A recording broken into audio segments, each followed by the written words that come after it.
Yuk, masuk lagi. Bang, ayo. Ayo, Bang. Gimana tadi tanggapannya terkait dengan pemberitaan dari pihak Polda? Tadi gimana tanggapannya? Aji sidang itu. Kami jalan aja, kami jalan aja.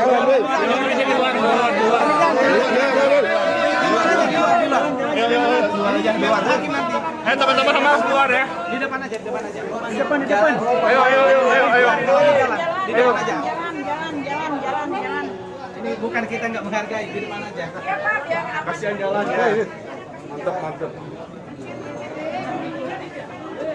Aduh, kelihatan. Enak juga, nanti hakim lewat ikut lagi. Sini. Ayo, lu siap sama Sienna kan? Ayo backup. Ayo, Bang. Ayo, Bang. Depan aja. Di luar aja, Kang. Di luar aja. Ya.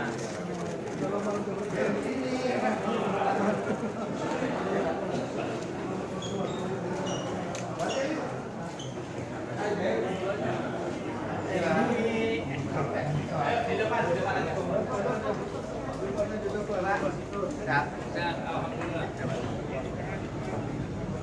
Nah, boleh.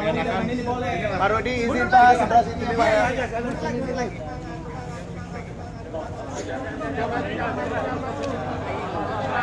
Pak Dedi sini Pak Dedi. Pak. Pak sebelah sini Pak, kosong Pak, sebelah sini. Silakan Kang. Pak sebelah sini Pak. Bang bagi izin Bang sini. Di mana? Sini agak ke sini, agak ke depan. Mundur. Sini Pak. Jangan didorong. Siapa dulu nih? Yuk. Pak, tanggapannya Pak. Bagaimana tadi mendengar pihak dari Polda sudah menyampaikan juga terkait dengan sanggahara yang sudah disampaikan oleh pihak kuasa hukum kemarin. Bagaimana tanggapan dari pihak keluarga Sangaya seperti apa?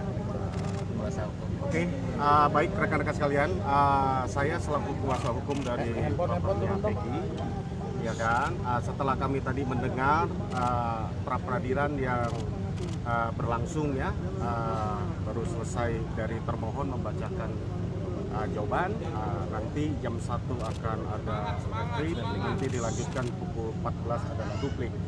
Ada beberapa hal yang sedang justru dibacakan yang kami dengar tadi itu menjadi keanehan buat kami. Justru ini yang sedang kami dari tim terpidana yang lain, dari yang 7 ya terpidana yang ada sekarang ditangani oleh kami, ya kan, termasuk dari yang sekarang Peggy berlangsung, kami melihat banyak sekali kejanggalan-kejanggalan yang terjadi, kan gitu kan. Antara lain kejanggalannya adalah kesaksian-kesaksian yang dihadirkan sebagai bukti di pra peradilan ini, yang menurut kami justru sedang dipertanyakan oleh kita kan, prosesnya dari tahun 2016 sampai hari ini, ya kan. Kemudian penetapan Peggy menurut kami juga banyak kejanggalan. Kami konfirmasi lagi kepada ayahnya Peggy barusan, dari tahun 2016 Peggy itu tidak pernah pindah tempat tinggal. Kenapa mesti sulit mencari Peggy selama 8 tahun? Itu pertanyaan yang menurut kami cukup mendalam lah buat kami selaku kuasa hukum gitu kan. Dia nggak pindah-pindah rumah. Kalau alasannya nanti ada hal-hal yang lain, menurut kami juga cukup aneh. Kemudian yang menjadi dasar berikut adalah cukup anehnya buat kami ya, Peggy belum pernah dipanggil menjadi tersangka, ya. Belum pernah diperiksa menjadi tersangka, tiba-tiba dijadikan DPO. Ini kan menjadi keanehan buat kami gitu kan, selaku kuasa hukum. Harusnya kan dipanggil dulu menjadi tersangka, mangkir dia, lalu menghilang, barulah dimasukkan ke DPO. Ini menurut hukum acara hukum kita ya, secara formil. Ini kami hanya bertanya-tanya saja, ada apa gitu kan. Ya tentu karena ini sudah berlangsung dan proses ini sedang berjalan, ya kita ikuti saja lah, ya kan. Nah, kami selaku kuasa hukum karena kami terkait nih ya kepada upaya hukum yang akan kami lakukan bersama dengan tim dari Pradi, ya kan. Kami akan lakukan banyak hal untuk menegakkan keadilan. Itu aja, nggak ada lain-lain. Kami ingin menegakkan, mengembalikan keadilan, mencari kebenaran. Kalau memang di dalam perjalanan nanti kami menemukan bahwa memang mereka ini terpidana yang klien kami ini bersalah, kami pun tidak akan sungkan-sungkan mengakui bahwa mereka bersalah. Tapi bila mana di dalam perjalanan ini kami menemukan ada ketidakadilan dan salah penerapannya dan kejanggalan-kejanggalan itu ya bisa dijawab. Dan menurut kami sampai hari ini makanya kami memilih dan memutuskan untuk mendampingi, ini belum terjawab dan kami sedang menggali. Itu sebabnya kami hadir. Pak, tanggapan Bapak, Pak. Kemudian dari hasil jejak digital seperti itu, kemudian ditemukan forensik segala macam yang mengidentifikasikan bahwasannya Peggy Setiawan adalah Peggy Peron. Nah ini gini, ini cukup menarik ya.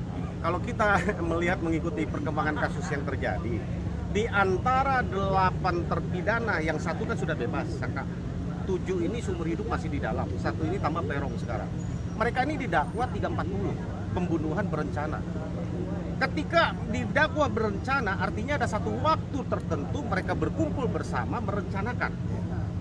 Ini harus mencari catat. Kenapa ini penting buat Peggy? Karena ternyata kami dalami yang mengenal Peggy itu, yang mengaku mengenal itu dari para terpidana itu hanya Sudirman, teman SD-nya. Kemudian ada siapa si Teguh. Yang lain tidak kenal. Itu pun katanya menurut pengakuan Teguh sudah sekian tahun dari SD dia sudah nggak bertemu lagi. Kan gitu kan. Kemudian Sudirman pun, mohon maaf, ini sudah lama juga katanya sudah tidak berhubungan. Kapan merencanakannya? Ini kan juga harus kita bertanya ini. Kapan waktunya berencananya? Ya kalau mereka tidak dakwa bersama-sama, lalu mereka tidak pernah saling mengenal, apalagi melakukan perencanaan, di mana terbuktinya unsurnya di dalam hukum formil kita. Ini banyak hal lah yang kami akan bertanya, tapi kita ikuti saja lah.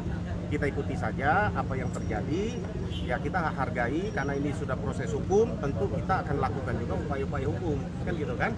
Apa yang penting buat kami, ya peristiwa Peggy ini di dalam pra-peradilan ini penting buat kami di dalam langkah hukum kami selanjutnya untuk mengajukan PK. Dalam rangka kami akan mengajukan. Nah, sebagaimana rekan-rekan tahu ya, bahwa minggu lalu kami sudah melaporkan ya buat LP untuk Pak Pasren dengan Raffi ya. Nah, dalam waktu berapa dekat minggu depan kami akan laporkan lagi.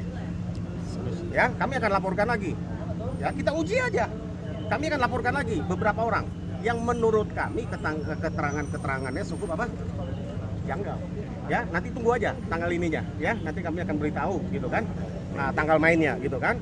Kami ini kan akan cari kebenaran gitu loh. Kami akan laporkan lagi. Nah, kita uji saja gitu kan kebenaran ini melalui jalur hukum. Gitu aja. Pak Dedi, Pak sedikit Pak terkait dengan 2016 itu apakah benar Peggy Setiawan ini bersama dengan Bapak pada saat di Bandung atau seperti itu?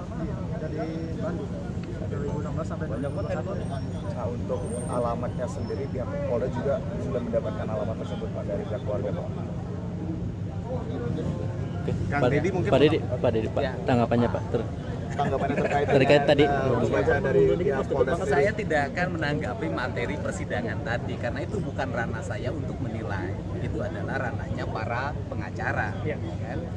Saya ini tugasnya adalah satu, menyajikan setiap keterangan semua pihak dari kanan, dari kiri, bawah, atas, tengah secara objektif sehingga narasinya dibaca oleh publik secara sempurna, tidak menyesatkan dan tidak disesatkan. Itu yang pertama. Yang kedua adalah memberikan advokasi sosial bagi warga yang berperkara, karena ini bukan pertama saya nangani, terlalu banyak di Garut, di Bandung banyak. Karena orang berperkara itu, satu, dia berhenti dari pekerjaan. Siapa yang ngasih makan pada istrinya? Dua, nggak punya ongkos untuk diperiksa. Yang ketiga, tidak punya ongkos untuk pengacara. Nah kan kita penuhilah, pengacaranya siap, ya kan, nggak diongkosin malah ngongkosin. Kemudian selama dia diperiksa bolak-balik 2 bulan dia nggak bekerja, kita penuhi dapurnya sehingga dia tenang, sehingga duduk di ruang pengadilan itu dia berdoa saja untuk keselamatan anaknya, bukan berdoa besok dapat beras. Nah ini tugas saya karena ini adalah aspek-aspek yang bersifat sosial yang terjadi pada siapapun dan dimanapun. Ya. Oke. Makasih ya teman-teman ya. Pak Dedi, Pak berarti yakin dengan konten-konten YouTube itu bisa jadi bukti penguat Pak ya untuk mengungkap? Bukti penguat itu adalah bukan saya yang harus punya keyakinan. Yang harus punya keyakinan adalah hakim, kemudian pengacara, jaksa itu yang punya keyakinan. Dan penyidik. Oke, makasih ya teman-teman ya.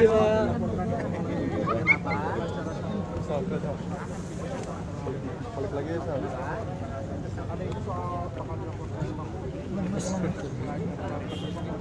Oh, saya mau dilaporkan. Oleh siapa? Ada isunya seperti itu, Pak. Ya kalau isu jangan dulu ditanggapi.